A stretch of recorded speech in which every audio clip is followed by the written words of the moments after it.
Welcome back to the channel, guys. I'm just stealing Marcus Brownlee's intro, just climbing out of some damp bushes. Right, here we go. The gorgeous Tesla Model 3 Performance. This is a settings video. So for ultimate performance, efficiency and safety, whether you've ordered your new Tesla and you're waiting to collect and now feel like a kid at Christmas, or you already own a Tesla, here is to set it up for optimum driving. I'm not going to be messing around today. Let's get in and crack on. Here is your gorgeous center console, folks. Welcome to the world of Tesla. Amazingly responsive, sat nav in the top left. We don't need that today. Little car in the bottom right corner. Give it a push and we're away. All of these settings, we are going to blast through them, and I'm going to tell you exactly what you need and what you don't need. Headlights, keep them on auto. Fold mirrors, child lock, no. If you want to lock the rear windows from any children or silly adults, then push that. Open the glove box. There's also a better way of doing that. I'll show you later on. Windscreen wipers. Auto, they do have a bit of a mind of their own. I have mine off. If it rains, I control it myself.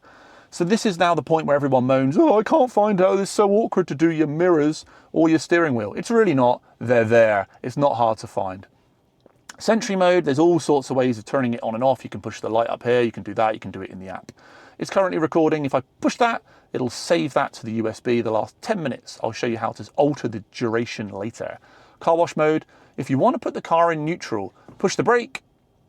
I'll push this, boop, there we go. It's in neutral, you can tell because it's not on the arrow and it's not on the P, but we don't want to go anywhere with that today. And then this bottom one is the screen brightness. For you guys, I've got it on max just so it's easy to see. I would always have it in auto and then it adjusts to the ambient light. But today we're on max so you guys can see what I'm doing. Right, next up, dynamics. So, chill mode, standard and insane. This is the performance. It's going to remain insane for its life. Ride handling, standard, or if you want it to feel a bit sporty, pretty obvious. And the same with the steering weight. Track mode. I haven't ever tracked this. I wouldn't suggest tracking Teslas. The brakes are awful. They'll overheat. Not good. Auto shift. Turn this on. It guesses whether you want to go forwards or back when you're in park. And it offers you the 3-point turn maneuver when you're in like a car parking area. Charging.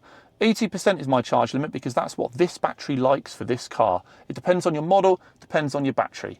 80%. If I want to go higher, I just turn it higher and it asks me, do I want to stay here? The recommended is only 1. So if I want to go 1 time, it would pop back to 80% after the next charge. But I don't want that. I don't need it. We are doing a European road trip, a 1,000-mile road trip to Amsterdam next weekend. So I probably will be going a little bit further. Stand by for a good video on that one.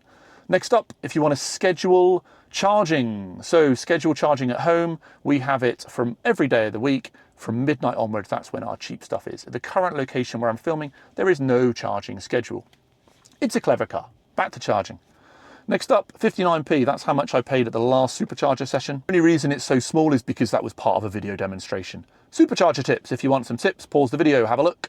Low power mode. So this kind of saves the car.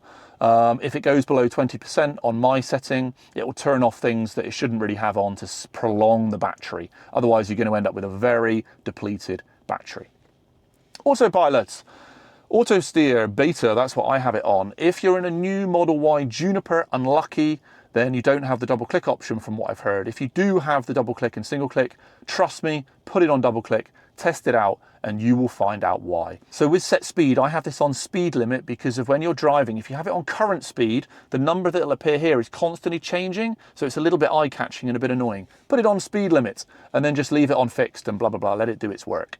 Forward collision warning. The car loves to tell you you're about to have an accident 20 seconds ahead of time. Put this on late. If you have it on early, oh my God, it's going to be kicking off at everything. So put that on late.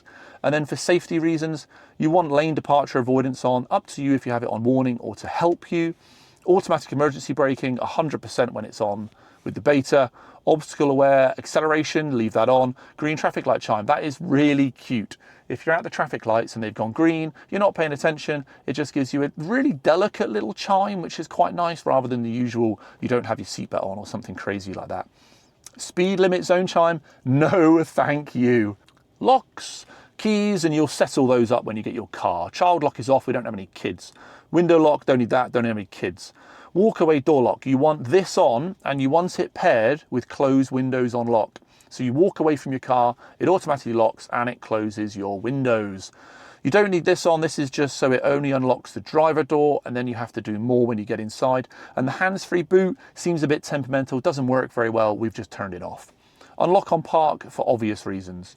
Car left open notifications, very handy to have doors and windows, just in case when it's cold or raining and you've left the window open slightly. However, if you have this on, then it shouldn't ever come into effect.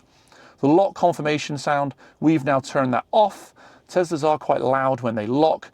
You can customize the lock sound as well by uploading all sorts and changing things in here, but we'll just go back to where we were. We've turned it off. You get used to the car will lock, you trust it after about 6 months of ownership, so we've just turned that off. Next up, lights, headlights. Obviously you want the headlights, leave them on auto. Turn your fogs off unless you're actually in fog, you lunatics. Whoever drive around with fog lights on when it's not foggy, you're not cool, you look like you've just come out of Halfords. Next up, automatic indicator mode. Leave it on auto cancel. Adaptive headlights, they are phenomenal, absolutely phenomenal. It's where it pixelates the parts of the headlight, so when it's got oncoming traffic, like this portion of the headlight is still on main beam and this part is all dipped, and it just like lets the car come through. When it is slightly foggy, it actually looks amazing. Headlights after exit, I'm not an idiot, so no, you don't need those. Dome lights, these are the brightest in-car lights I have ever seen in my life. Because you actually have the cute ambient looking bar now, or we have it in lime green, I actually just turn them off, don't need them. And footwell lights also don't need them. I know where my feet are, I know where the pedals are, they're ridiculous. Accent lights on all the time, so that's for my ambient lighting. You can select whatever color you like. I like lime green, happy days. And then this is the strength of it. Here, sync lights with the music. This is a new Rave Cave update, really good fun, and it's actually brilliant if you've got some good throaty, bassy music going on, brilliant. Right, we'll go back. Lights, done. Seats, so on this setting, my passenger seat, heated seat is on, there you go, that's nice and convenient. So turn that off. You can control heated and ventilated in the front, just heated in the back. So if I go to the front and cool, those seats are phenomenal in the summer, really, really handy. And now there's an update, as long as no one's sitting in it, I can move the passenger seat. You can probably hear that, which is actually really convenient. Even being 6'10" with stupidly long arms, reaching across is really awkward. So yeah, that's actually really, really handy. Next up, display. Appearance, auto for me. There is a dark mode and light mode. Auto, so at night time it kind of dims itself and then it'll eventually go to dark. Reduce blue light. I'm not a conspiracy theorist, that's absolutely fine. Brightness, as I said, this is on 100% because of it's not on auto. I normally do have it on auto, but you can see it's trying to find where it should be. But for you guys to be able to see the screen properly, we've got it on 100%. Automatic blind spot camera. I will now indicate, my indicator screen comes up and it gives me the automatic blind spot camera. Absolutely brilliant. Also, if there's anything in this camera, this side, because it's on this side of the car, will glow red. It's actually really, really handy. Screen clean mode, you will use this to clean your screen, and to get out you just have to hold here. Of course, now I'm going to have one fingerprint after I've cleaned it right there. Next up, I promised I would show you where it's better to program your glove box. It is here. So in display, scroll wheel function. You can put all sorts of things in here. I find it's easiest to keep glove box here. You can hold the left scroll wheel for a few seconds and it unlocks the glove box. Much easier when you're driving. Language, language, language, language, keyboard, language, and then depending on your imperials or metrics, then this is here. Large, it has to restart the computer software, so I'm not going to do that. Time, if you're on the other side of the pond, you guys like AM and PM. If you're on the educated side of the pond, then 24 hours.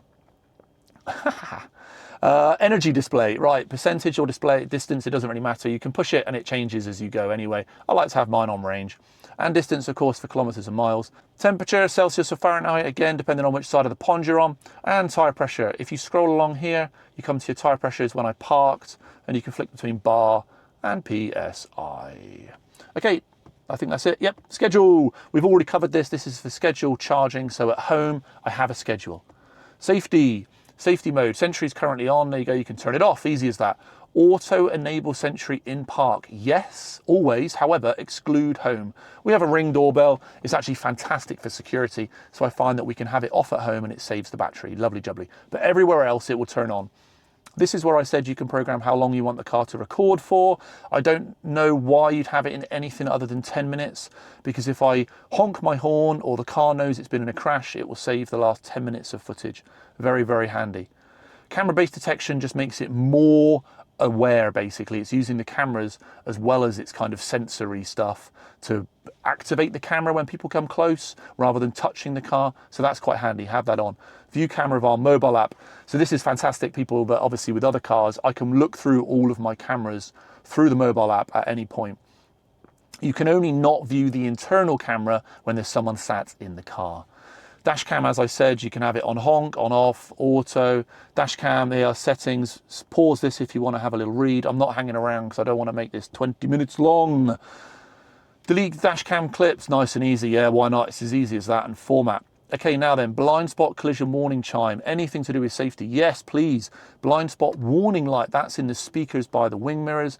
Rear cross traffic chime. That's if you've got the car in reverse and it thinks someone is crossing behind you, and it's very, very good. It'll just give you a nice little polite bong. Also in the rear screen, if I just put my foot on the brake and go back, I activate these cameras. A big red mark would come from this side at the same with the chime, so it can tell you there's someone coming from that side. Very, very handy. Back to the settings. Where were we? Here we are. Allow mobile access, yes please. Allow keyless driving, yes please. Valet mode, don't need that. Ping to drive. We did start with it thinking we were being all safe and technical. You don't need it, it's fine. You can activate it or not. And then the same pin for the glove box as well. Parental controls, we've got no kids. If I turned it on and the speed limit's on 120, good parenting, nice, I like it. Right. Child left alone detection, we've got it on, but we don't have any kids, why not? This one now, another big one, cabin overheat protection. Turn this off, 100% turn this off. If you're in somewhere really hot or really cold, by putting it on, you're basically giving the car permission to use the aircon to moderate the temperature and keep it between a certain numbers, so your battery will get depleted. So just turn it off. If the car gets too hot, you can always go into the app and vent the car through a button on there, and it actually works really well. Passenger front airbag. Do you want a nice soft pillow to comfort you if you're in a crash? Yes, I think you do. Leave it on. Security alarm, of course. Park assist chimes, yes please. Lower volume in reverse. I'm not an idiot. I can still park when I have music playing. Joe mode, this is another one. Turn it on, 100% turn this on. American cars, it's not a dig at America and all that kind of stuff, but American cars seem to have far more bongs and beeps and alerts than European cars do, and it's quite loud. Turn it on, and at least it gives them to you in like a much quieter, acceptable way. For drowsiness morning, this is quite funny. If you start yawning when you're doing long distance driving or any kind of driving actually, the internal camera picks you up and starts hinting on this screen that maybe you should take a break. Servicing. So this is where you come for all of your little bits and bobs. Battery health check. I did one not so long ago, 97%. Very, very happy with that, mainly because we only charge at home. We don't really use superchargers too much unless we absolutely have to. But this is where you come for all your servicing needs, which is very, very, very few. Next up, software. So you have your car, the name, the performance variants. You might have long range written here, the mileage done, my VIN number, which obviously I'm going to blank out for all you naughty people out there. This little white square, give it a push, and you can change the color of your car in the display. Nice little touch. I did change it and it almost catches your eye then too much when you're driving. So we left it on white, no problem. Down here, this is all just the stuff that I have, the latest software that I'm on, which actually was released last night, which was, if it's quick, this is a good test because we're in the middle of nowhere. It was just a minor fixes. Here we go, good old Tron mode. Whee. Navigation. Do you want the car to speak to you? Yes or no? Automatically route to home, work or next calendar event upon entry. Very clever. I don't actually have my calendar synced with it, but that is pretty good. If the car knows you've got an appointment coming up and you've put the location in, it actually automatically puts that in the sat nav. Very, very good. Next one, add supercharger stops if necessary, 100%, otherwise you're going to run out of battery. Online routing. So with this one, if it thinks it can find a better route that saves you this amount of time that you can change, it'll offer it to you. Nice. Speed camera chime. Yes, yes, yes. It's been very, very handy. And also it tells you about average speed cameras as well. And it brings up a nice little thing here which shows your average speed since you entered that area. Very handy. Do you want to avoid tolls, ferries or motorways? Don't mind. And third-party charging stations? No way. They are the Antichrist. I'm a Tesla fanboy. Keep it off. Trips. Here's your trip cards. Also quick access to here. If you scroll down here, you can see the ones I've ticked. So these are the ones that are saved into this little card down here. I'm going to reset this one soon because that's going to be my monitoring one for Amsterdam trip, a 1,000-mile round trip that we're going to be doing soon. Next up, the Wi-Fi thing. If you're close enough to home, it'll connect to Wi-Fi. Bluetooth, this is all your phone pairings and connections. Reduce fan speed during phone calls. Actually, why not? I'm going to turn that on. That'll be quite handy because of the fan when it's in auto does go quite loud. Audio, if you're a bit of a buff with all your tones and balances and things and all your trebles and mids and basses, by all means have a play in here. I am not. Explicit content, please. I'm not a child. Allow mobile control, yes. And then here, actually, another little hint and tip. In your customizable apps, you have many, many things here. If you want to reduce the amount you've got, turn them off here. And then all of a sudden, they don't appear in there. There you go. And finally, upgrades. There's no upgrades here. Through the app, I may be able to do for enhanced autopilot. This will offer you where you can do your subscription.